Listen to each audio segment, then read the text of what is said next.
My name is Lew Southern. It was in October 1943 when I arrived in Naples. I was 19, tall, skinny, very self-conscious, desperate to fit in and anxious not to appear nervous or afraid.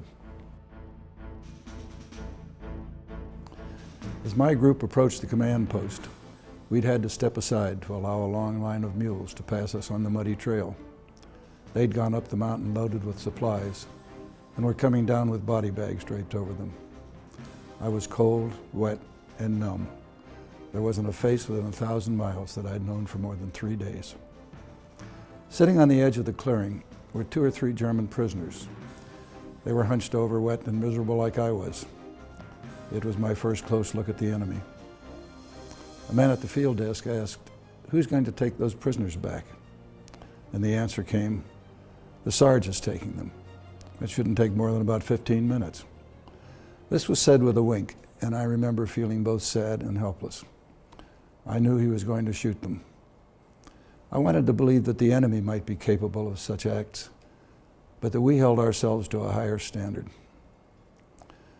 Several days later, the other side of that coin occurred.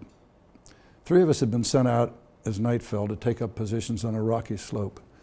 We were a listening post to guard against infiltration by German night patrols. We piled up some flat rocks and brush, and we lay behind them. As it got light, we saw movement, and we heard voices on the next hill. It was a rock and sandbag German bunker. Because we could be seen, we just quietly hugged the ground. But suddenly the opposite hillside erupted as our mortars opened up, and the bunker took a direct hit.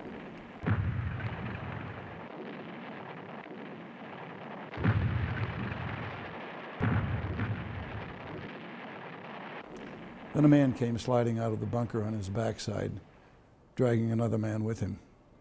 He slowly got to his feet, and after several tries, he managed to get his companion draped over his shoulders.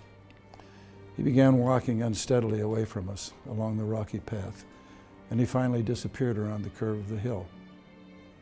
None of us said a word as we watched him go, and none of us took advantage of the easy target. The 3 of us were relatively new, and maybe we weren't angry enough yet to fire on 2 helpless men. It might have been another story. When we finally rejoined our squad, we didn't mention the departure of the Germans.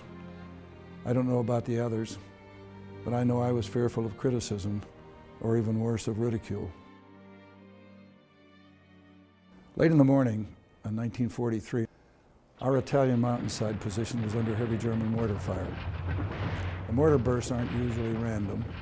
They come in kind of a creeping pattern, and they were getting very close.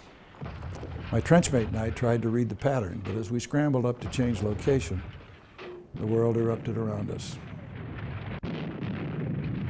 I took some large fragments through the front of my left femur, just below the hip joint. They blew out 2.5 inches of bone and left gaping holes in the front and the back of my leg. I don't remember severe pain at that moment. It just felt as though someone had swung a heavy metal bar across my midsection, numbing and paralyzing me. A medic with our squad did his best with sulfa, bandages, and morphine.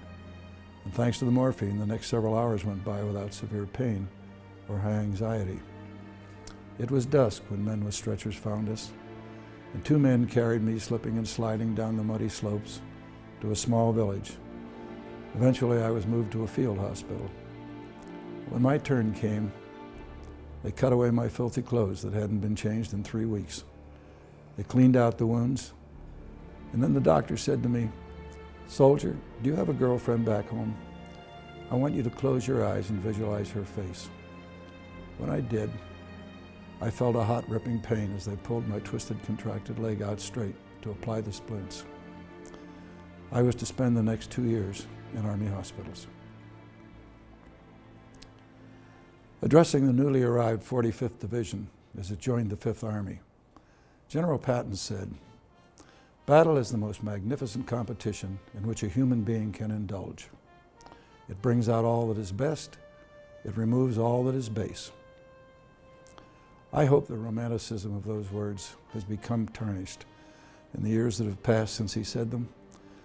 Battle may be a magnificent competition for the chess players at the top. They move the pieces around the board. But for the pawns and the helpless civilians, it is confusion, misery, and sometimes death. I did see examples of the best in men, courage and concern, with tenderness for injured soldiers and devastated civilians. But I can't say it removes all that is base. In my limited war experience, both good and bad qualities seem to get magnified.